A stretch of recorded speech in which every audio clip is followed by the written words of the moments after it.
I'm Sara Wittenberg with Pollinator Partnership's Bee-Friendly Gardening Program.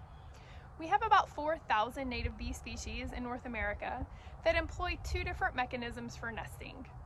One of them is to nest under the ground, which about 70% of our native bees do, and the other 30% use cavities or stems. You can see the garden behind me.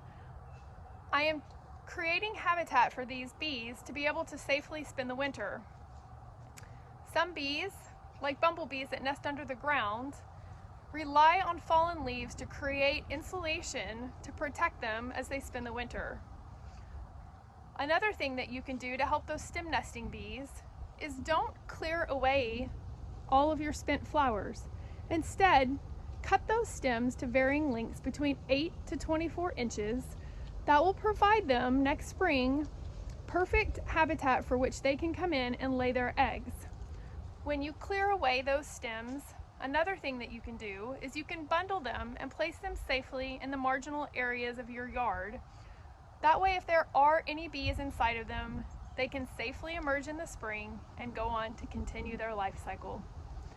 Thank you, and now I'm going to hand this over to Becky so she can tell you a little bit more about perfect bee nesting habitat. Hi, Sarah, and I agree with you. My name is Becky Griffin, and I'm coordinator of the Great Southeast Pollinator Census. I agree with everything Sarah just told you.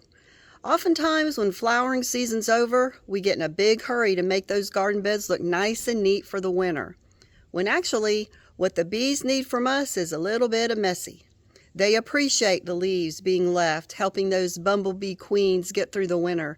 They appreciate the odd stick here or there, the odd twig for egg laying in the springtime.